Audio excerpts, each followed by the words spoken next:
The professor wants to see me, and I simply can't wait to meet them, so I think it's about time we discover a little more of Kalos.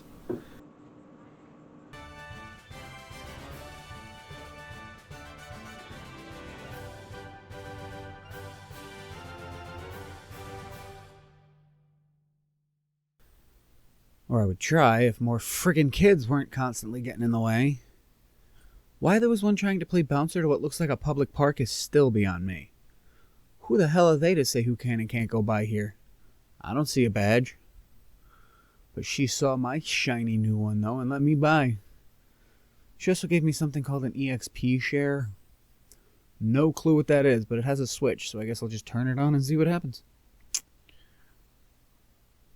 Inside the park, I caught a Pokemon named Ralts, according to the Pokedex, and I named it a whoosh, because it looked like a little ball, and that's the sound a ball makes when you throw it. Shut up, I'm not that creative. It's not a Flabébé, oh my god, okay. What do we do? I'm panicking. I don't know what to do.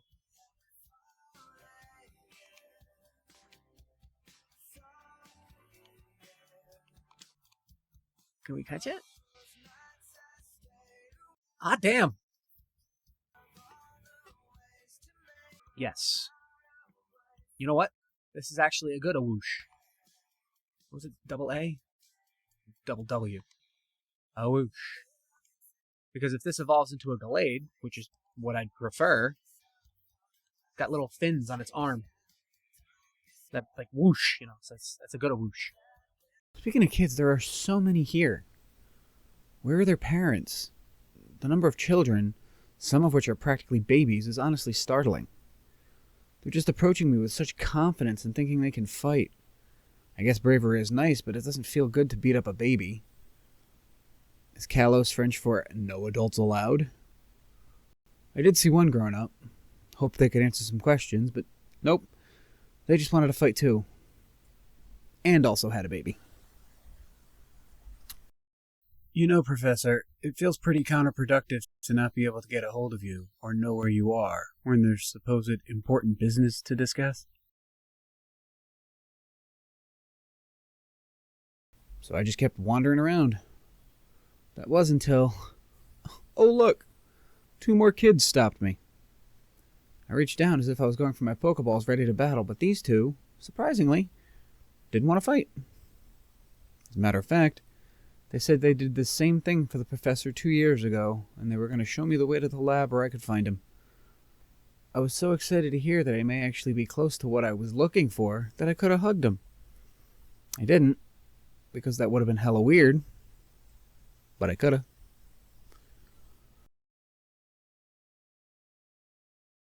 Honestly, I was grateful for someone for the first time since arriving here. We stepped through the door, and the city I saw in front of me was, for lack of a better word, overwhelming. I'm not sure I could have found anything by sheer luck.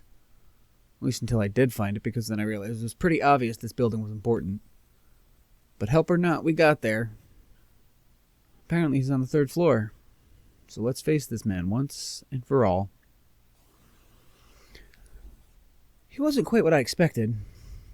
Everything I had heard felt like this man would be a star. Professor, hi! I thought he'd be some larger-than-life, holier-than-thou icon that made me know that I was in the presence of greatness. I don't know his reputation around here, but instead I just got some guy in a coat. Well, actually, Okay, but... Yes, but... I'll give him some credit. Despite whatever it is I'm doing here, he knows how to get down to business. Before I could even get a word in, he's welcoming me from Vanderville, asking about my journey, checking out my Pokedex, which I had honestly forgotten about. He said something about me in French and started talking about what happened the morning after I got here. Something about a veteran trainer, Rhyhorn racer... Wait, the Rhyhorn. The lady at the Airbnb? But her son? Did he really think I was her son? Why did he think that? I just got into town last night. He obviously knows she has a son. Before the pieces could come together, though, he threw a Bulbasaur at me. At least now I could see who all these local kids take after. Maybe he was an icon. Ember. They are only level 10, so this isn't too bad. Should be Squirtle next. That's an evolution. That's good. Squirtle's next. We switch to... I think Altman is probably the stronger one. Alright, that crit. Really? Right, good thing we found some potions. Alright, take care of that.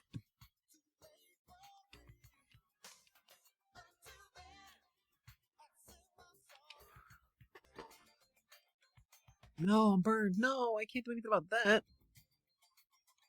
Alright. Alright. Hopefully Buddy can take a hit. So I battled him too, and honestly I got a little scared. As I still learn what each of these creatures do, I can't really calculate what might happen, and Altman gave us a bit of a scare. After taking a couple hits, I could tell something was wrong, so I had to send Buddy back in. We won, and even with free healthcare, at least for Pokemon, I learned I need to be more careful. Buddy did that glowy, explodey light thing, though, and looks pretty dope.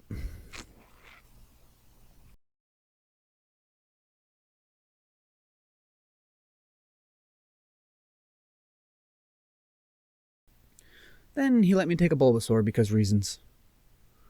Once I did, Rokage's ball disappeared from my bag. I have no idea where it went, but I didn't really want another bird, and it was far from the weirdest thing that's happened thus far. I named my new pal Soar, because I thought it would be funny to have this little stumpy thing sound like it could fly. You know, like a 350-pound guy being called tiny. He also gave me a rock, so that was cool. He also gave Serena and Shauna the other two. I thought these creatures were special, but apparently they're handed out like candy on Halloween. After they get the ones apparently called Charmander and Squirtle, Drover and Tierno stormed in, and I finally gave up.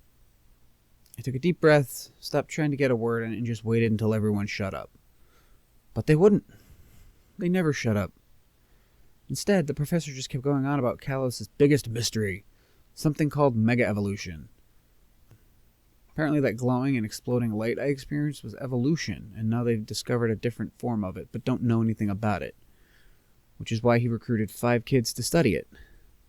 Well, 4 kids and me, who he thought was a kid. I'm still unclear on that part. To be fair, in his defense, that's kind of what science is about. Throw stuff at the wall until something sticks. When you're backed against the wall and desperate, you'll try anything. Finally knowing my mission, I think, I hopped on the elevator in hopes to find this new town. As it opened, I overheard a conversation. When I looked over, I saw a man and a woman talking. What was weird is that it was like a real man. An adult human male. He was tall and had a deep voice and had definitely seen some stuff. I overheard that he was curious about the kids chosen by the professor. Enter me, who immediately got thrown under the bus by the person who showed me where the lab was. The man's name was Lysander, and he kept talking about Pokemon being used to build a more beautiful world. He knew the professor, learned a lot from the guy. Told us to say hello for him instead of, going upstairs since he was already where the professor was. Yeah, no, I definitely didn't trust the guy. I was probably never going to see him again, though. I saw him again in about 5 minutes when I met Serena at a cafe. He was talking to someone named Deonta. He invented the Holocaster, which means he was solely responsible for everyone calling me all the time. And she was a movie star. My feelings of not trusting this guy seemed spot on as he was talking to her about not getting old and that she should always be beautiful because he can't stand seeing things getting uglier. Have you ever seen a movie where the character is only on screen for like 5 minutes but turns out to be the main villain in the end? He gave me those vibes from the get-go. The real villain here, though, is Serena. She asked me to come all the way here just so she could ask to have a competition between us to see who gets stronger. And I didn't even get a coffee out of it. The nerve. Did you ever have that dream where you're just randomly attacked by a dog? Because that's what happened next. As I made my way in a random direction, having no idea where I was going, the dog ran up to me, stopped right in front of me, and stared me up and down. At least I think it was a dog. It kind of looked like one, but it was 4 feet tall, blue, and had spikes on its hands. It didn't bite me or anything, but some girl, another kid, came skating up behind it yelling, "Wait, Lucario!" She apologized and talked about my aura. I felt kind of violated, actually. Don't be talking about another man's aura. Turns out she's another one of those gym leaders, so her, I was probably going to see again.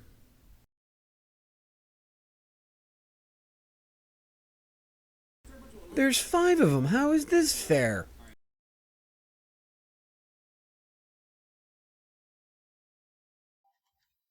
Yeah. Again, doesn't hurt a ton, but I'm getting hit by each one, so. Can I just catch you this way?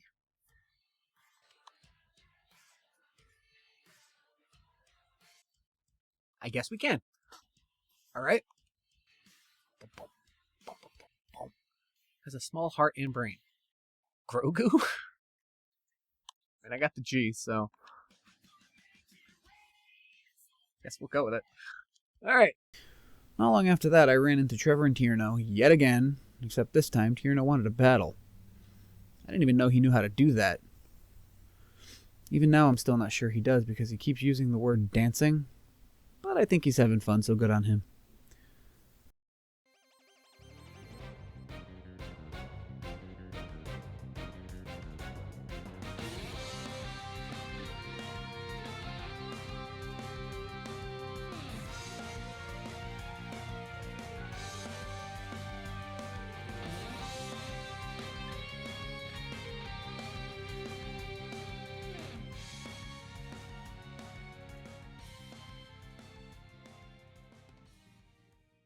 I beat up more kids. Altman evolved into a slightly bigger bird who just seems angry all the time. I beat up more kids and even fell a couple times because I hate roller skates. Fast. I'm not gonna be able to hit this jump. I'm not gonna be able to hit this going this fast. Hold on. We got it. Ah, we didn't get it.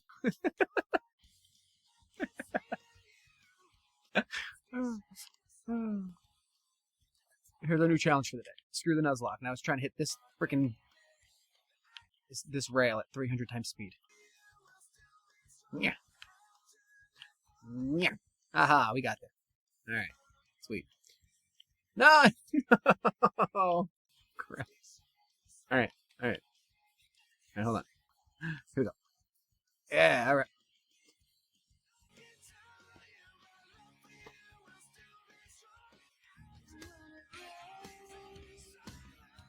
Oh, that work. Haha, we did it. That's right, it's only Hone Cloth. I didn't even need this. I made it to Campfire Town, healed up, and tried to find a good place to start my brand new life as a detective. I figured the literal castle was probably a good place for that. They're full of history, right? It wasn't. Man, this detectiving thing was hard. I didn't see much else in town, and considering this was someone else's recommendation for a place to start, I hated this for me. So I moved on and came across some giant cat-like thing lying across an entire bridge, sleeping, and I couldn't help but think to myself, you know what? Mood. Turns out a giant beast blocking the road is a problem, so 2 of the only grown-ass adults in this place wanted to send me and the child to go find a flute. I'm starting to question how this part of the world ever got established, given how nobody wants to do anything themselves. So we went back and came to what I can only describe as the most dramatic, unnecessarily overdrawn path to a house I've ever seen. And to top it off, it was just filled with people, who I did my best to avoid. But there's always one that just won't let you go. So I let a whoosh and Altman have a little fun. I was starting to get the hang of this, and I think they were starting to trust me.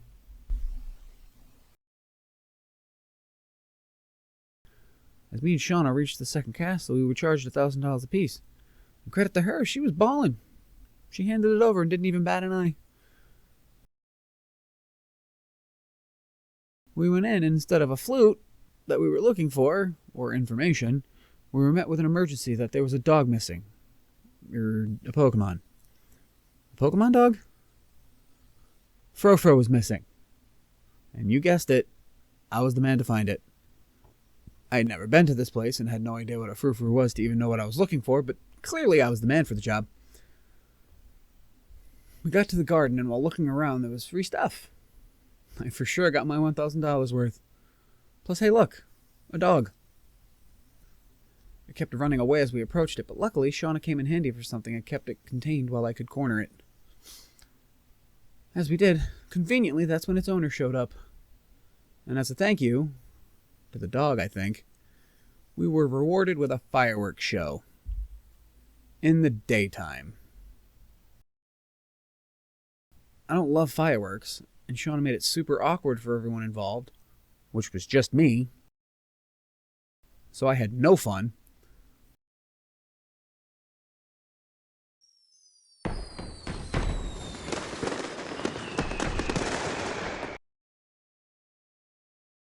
She just kept making things weirder, but we did eventually get the flute as a thank you.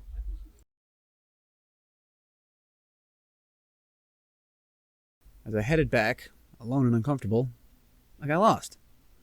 I apparently wasn't the only one, as people just kept popping out of the grass. Maybe it was in a panic to finally see another person, but instead of wanting a guide out, they yet again wanted to fight.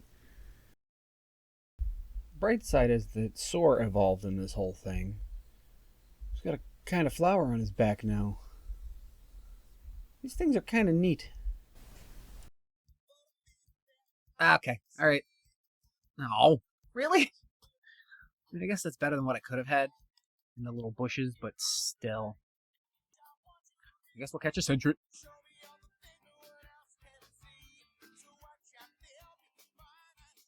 I already know its name, too.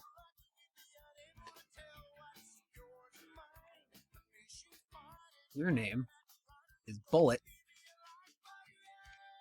because centret sounds like sentry turret. And that's the only logic I have there. You'd think with all the money they clearly have, they'd be able to keep this grass maintained, but instead there's going to be a boneyard in it from all the lost souls who probably didn't have $1,000. I guess that was the punishment. So after this, and finally getting back to the bridge, I'm still not done. That damn guy didn't even have his own Pokemon to defend against the havoc he clearly knew was going to take place. So, who stepped up? Take 3 guesses, but you'll only need 1. Turns out this giant sleeping fat cat isn't a joke, if you, dear reader, ever encounter one. Luckily, as previously stated, I was starting to get a hang of this battling thing, and a combination of Soar and Altman were able to take it down with nobody even really getting harmed. You woke up. You woke up real fast. I guess we'll sand attack. I'm actually playing this strategically, and I hate that. Ooh, that was a good tackle. Sand attack. Alright. Fight. Gust. Didn't do a ton. Quick attack. Alright. If we can't catch it, then it just dies to Leech Seed, but at least we're safe. Well, that was... Alright. Well, okay. I was getting kind of tired, but having no idea where I was going, what's ahead, or who I may encounter, I trudged on. Some artists tried to make a name for themselves here, as they tend to do, but it wasn't going to be at my expense. At this point, you may be wondering why I'm telling you about all these fights and people I beat up. You may be curious as to what this has to do with anything involving my business ventures. As it turns out, there's a reason there's so many kids around, and it wasn't until what happens next that I started to put all the pieces together.